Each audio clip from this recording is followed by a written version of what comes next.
Once again, I'm recording an episode in response to something Simon Sinek said. So it's like Simon said. In a LinkedIn post, he wrote, "We don't trust people to follow the rules. We trust people to know when to break them." Now, I understand the need to be provocative and contrarian, but is this statement true? Is that how we should decide who to trust and who we don't trust? In this episode, I will break down the relationship between trust and following or breaking the rules. I will also broaden the scope of the discussion and bring in ethics and morals too.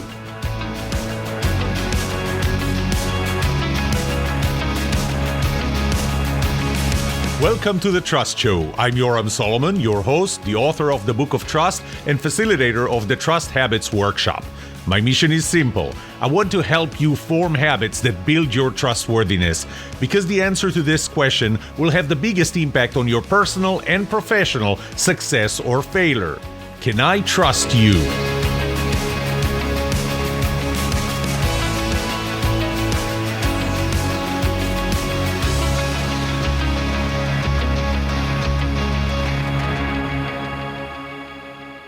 So here's what he said. We don't trust people to follow the rules. We trust people to know when to break them. Wait, what? We don't trust people to follow the rules? Why? I mean, isn't that the definition of anarchy?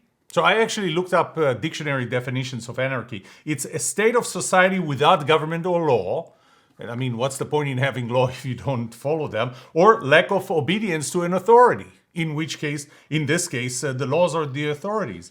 But let me ask you, if you're willing to break the laws, are you willing to take the consequences, to accept the consequences? Or you go, no, I'm just going to break the law because the law doesn't make any sense, but no, I'm not willing to take the consequences. Blame it on my law degree, but I do think that generally we should trust people who follow the law. The law provides many things. One of them is predictability.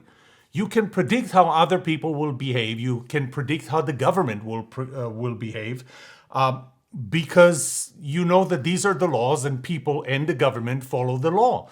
The law protects me from other people. The law also protects me from the government. Now, let me ask you another question.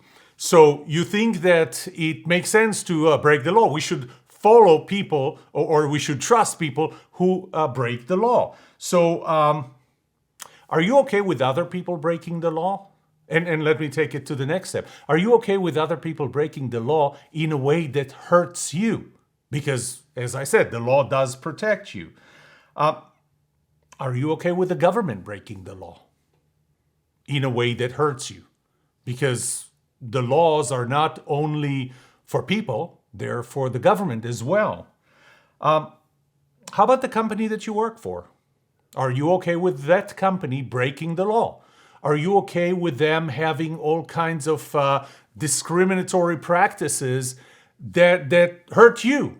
But you know what? They're going to break the law, and there are laws against that. How about if someone breaks HIPAA laws and leaks your personal medical information to other people?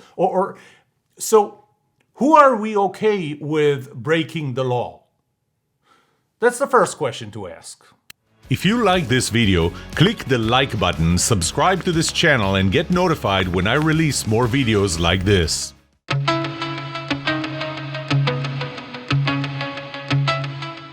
What happens if we break the law? If we don't follow the law? And we can't be selective about it. You remember the movie A Few Good Men? When Jack Nicholson says, son, we follow orders or people die. So what happens if in the military, and I served in the military, in an infantry unit, if we choose for ourselves which orders, which is really orders are rules, which orders we follow and which orders we don't, do you think that I should be trusted in the military for deciding when I should ignore an order? I'll take it to another area. Air traffic controllers. Air traffic controllers tell you to fly to a certain in a certain direction, to take a certain path. to fly to certain coordinates, to fly at a certain altitude, to fly at a certain speed. What if you decide, that's not for me? I'm going to decide that I break the law. Do you know where other airplanes are? Do you realize that you're putting not only yourself, but all the passengers that you have in the plane in danger because you decided that it's time to break the law? Should you be trusted for deciding when to break the law?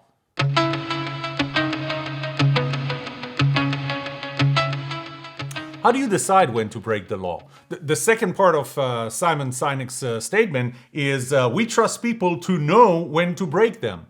How do you know when to break them? There are cases of black and white where it's pretty clear, but everything else is in the gray area. Do you know enough to decide if you can break or should break the law? And not to mention that you should be trusted for it. There's a quote that JFK used. It comes from G.K. Chesterton from a 1929 book called The Thing. He said, "Do not remove a fence until you know why it was put up in the first place." When you break the law, do you know why the law was put there? I mean, maybe it was put there for a reason that is not valid anymore. I get that. Still doesn't excuse me from following the law, but do you really know why it was put there? Did you bother to check why it was put there?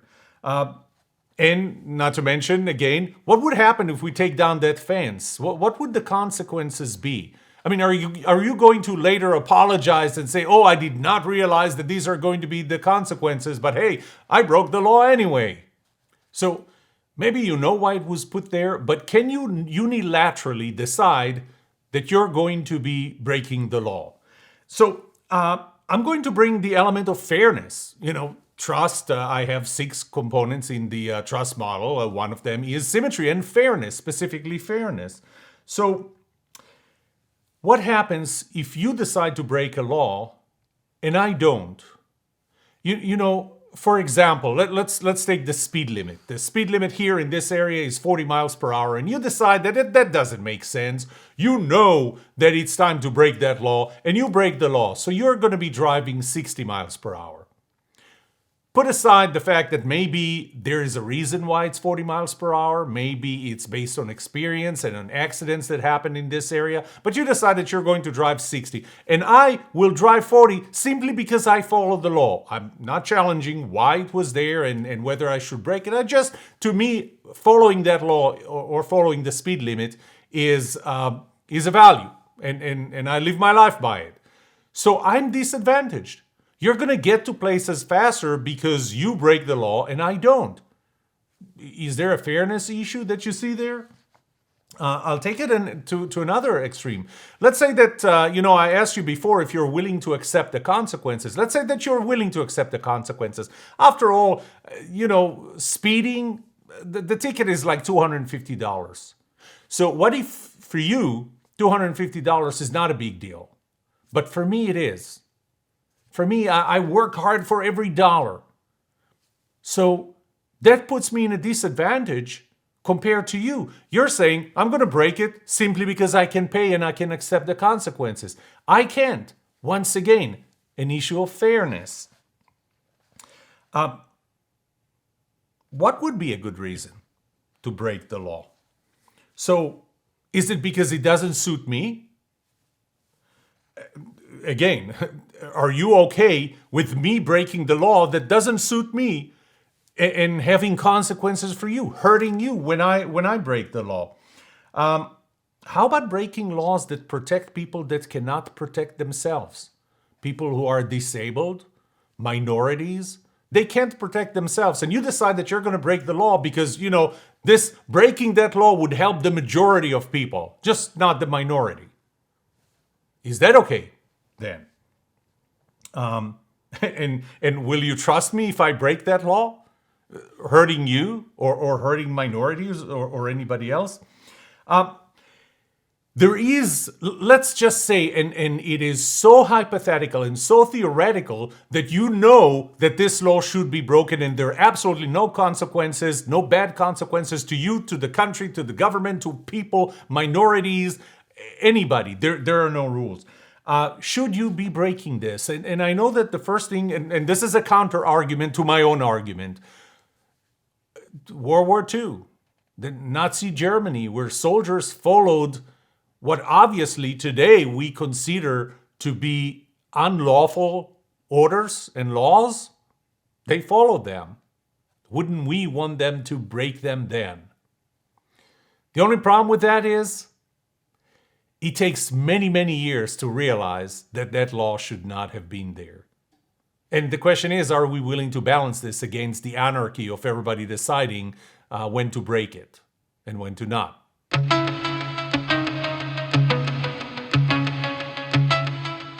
I want to consider another situation, even though that did not come out directly from that statement by Simon Sinek. And that is, what if there are no rules? So I want you to imagine this.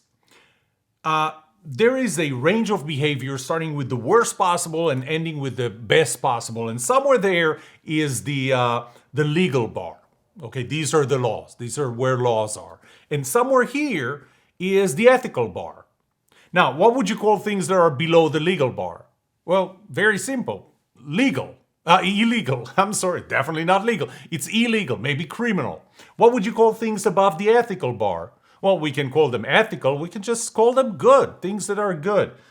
What do we call the things in between that are not ethical, but they're above the law? There is no law against them. Well, and by the way, I should make the statement that code of ethics is, to me, law. And one of the distinctions between law and ethics is that law is extrinsic. The legal bar is extrinsic. Somebody else enforces the consequences. The consequences are not a natural outcome of breaking the law. They are what the government decides that, or any judicial entity decides this is what you're going to get, that this is the punishment. Whereas ethical bar is intrinsic. This is you deciding, and we might have different ethical bars, but this is what you decide is good or bad. So what do we call things that you know you shouldn't do it, right? But you do it anyway because it's not illegal. We call it the gray area. We call it loopholes is another term that we use. So what happens? What happens when we start operating there? First of all, unfortunately, what the government does, and I guess that this is something that we kind of resent, is the government starts raising the legal bar. They say, well, I can't trust you to not behave below the ethical bar. Again, as if the ethical bar is absolute and universal. But let's say that down here, many people would agree that this is unethical, but it's still not illegal. So what does the government do? The government raises the legal bar. They say, okay, since you're going to do it, we're going to make a law that prevents you from doing it. Well, this creates several consequences. One of them is that we stop resorting to asking ourselves what's ethical and what's not. We just go, okay, if the government is going to raise that bar, the legal bar, we're just going to relegate the decision of what's good and what's bad to the law, to whatever the rules are. And if the rule doesn't say it's bad, I'm going to trust it because I'm going to assume that the government would put the rules where ethics really should be. But the other thing is when the government keeps on raising it and they raise it to a point where we start thinking that it makes sense, just like Simon says, Simon Sinek, like Simon said, that we trust people who know when to break the rules. So we just accept it. We legitimize breaking the rules. And you take, for example, the speed limit.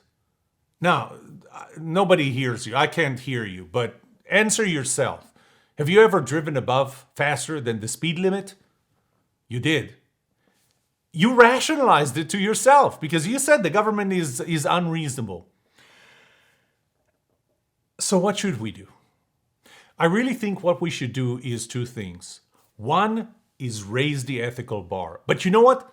That should be the second step, raising the ethical bar. Let's assume for now that the ethical bar, that your ethical bar, my ethical bar, are above the legal bar. They're above the what's illegal.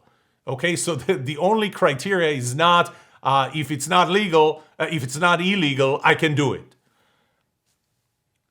That would be the second. The first one is to force ourselves to operate, to behave above an ethical bar.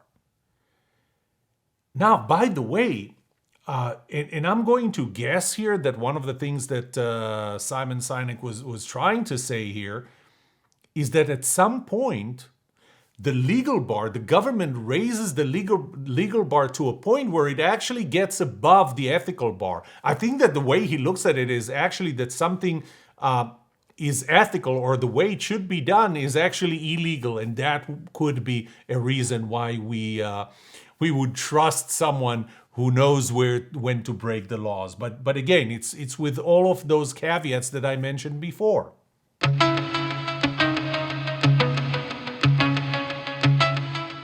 I almost forgot. This is a podcast about trust, so let's bring trust in here.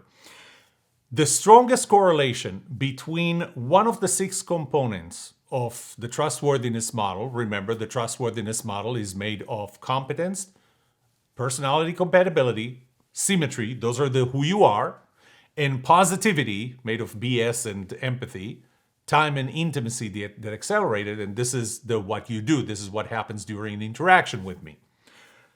The strongest correlation between one of those components and trust or trustworthiness is personality compatibility, and specifically shared values. 86%. I found in one of my surveys, I found a correlation of 86% between the fact that we share values, we believe we share values, and how much I trust you or how much you trust me. 86%. Where does that play? Well, if you break the law, if you allow yourself to break the law, and this is something that I look at differently, then we don't have shared values. Just simply behaving above the legal bar is a pretty low bar for shared values. But you know what? If this is how I believe and this is what you believe, and frankly, in some cases, maybe even behaving below the legal bar, as long as it's something that we both share, then we would trust each other. My hope is that we trust each other only when we behave above the ethical bar, and hopefully both our ethical bars are high enough above the legal bar to not limit ourselves to what's legal and what's illegal.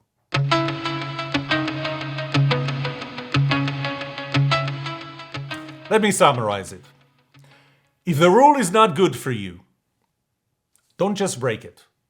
You have to consider why it was put there and will it hurt somebody else.